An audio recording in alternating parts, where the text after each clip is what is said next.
وقت یاد آ رہا ہے جب ہم ہائی اسکول میں اور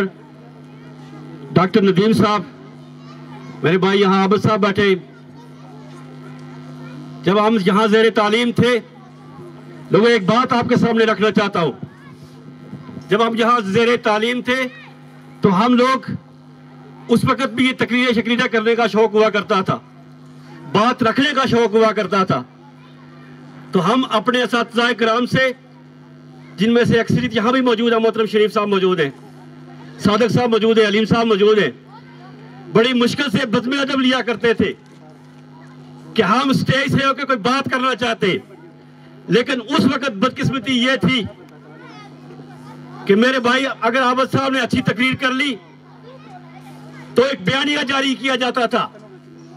وہ بیانیہ یہ ہوتا تھا کہ یہ لیڈر ہو گیا ہے،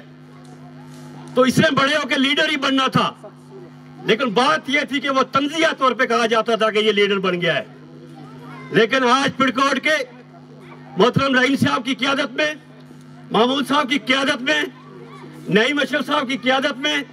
شبیر صاحب کی قیادت میں ایک جب انقلاب آیا تو یہ ایک قاعدے کا بچہ بھی اٹھ کے آپ سے بات کرتا ہے، اور یہ کامیابی ہے ہماری اس وقت سے لے کے آج تک کی۔ اس لیے جب ہم ہائی اسکول پٹ سپیا میں تھے، بڑی مشکل سے عبدالرحمان کاشور میں لڑ کے اس اساتذہ کرام سے بزم ادب لیا کرتے تھے، کہتے تھے ہفتے میں ایک دن آپ بزم ادب کریں، لیکن بڑی مشکل سے 2 مہینوں کے بعد ایک بزم ادب ہمیں ملتا تھا۔ جب بات ہوتی تھی، جب وہاں پہ سوالات جوابات ہوتے تھے تو اسی طرح کا بیانیہ ہم پہ مسلط کیا جاتا تھا۔ میں اپنے تمام جو سکول فیلوز ہیں، کلاس فیلوز ہیں، میں ان کی گواہی سے یہ بات کہنا چاہتا ہوں، اور آج یہ انقلاب ضرور آ گیا ہے۔ پڑکوٹ کے اندر ایک بات ضرور تھی، یہاں کے جو لوگ تھے، جو سیاسی کارکن تھے، جو سماجی کارکن تھے، وہ ایک خاص قسم کی ایک تقریر ہوا کرتی تھی، مجھے یاد ہے کہ پڑکوٹ خدا نہ خواستہ تھوپیا بن گیا ہے۔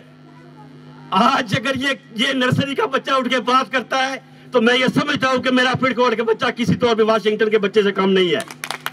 لیکن بات کس طرح کی ہے، اس بات کو ہائی لائٹ کون کرے گا؟ یہ لطیف امان کے ذریعے یہ ہائی لائٹ نہیں ہوگی۔ یہاں پہ آزاد کشمیر کے اندر، ہماری ریاست جموں کشمیر کے اندر میڈیا کو ایکسس دی جائے، میڈیا کو کوریج کرنے کی بات دی جائے، تاکہ ہمارے بچے کی بات بھی واشنگٹن کے اندر، اسلام آباد کے اندر گونجے۔ آج وزیر اعظم اسلامی جمہوریہ پاکستان کو نمن کے بچے اٹھ کے جب سوال کرتے ہیں تو وہ بے بس ہو جاتا ہے، اس لیے کہ وہ سیاسی کارکن نہیں ہے۔ تو میں یہ سمجھتا ہوں کہ پڑکوٹ کا بچہ جب اس علاقے کے اندر کوئی وزیر آئے گا، کوئی ایم ایل اے آئے گا، جب کھڑے ہو کے بات کرے گا تو کس طرح سے جواب دے گا،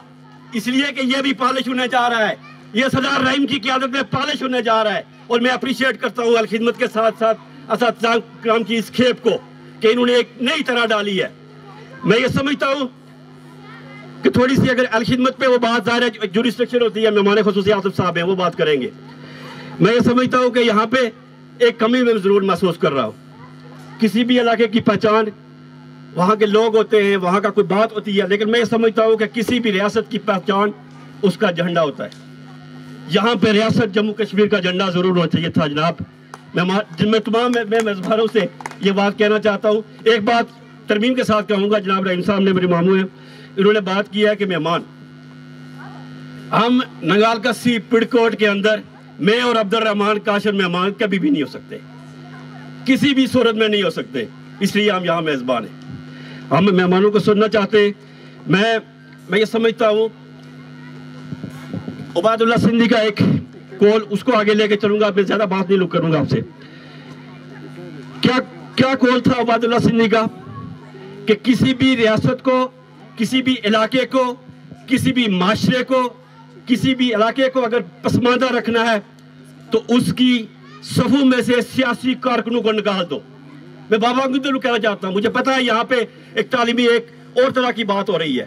لیکن میں یہ بات جناب ڈاکٹر صاحب آپ کی موجودگی میں یہ کہنا چاہتا ہوں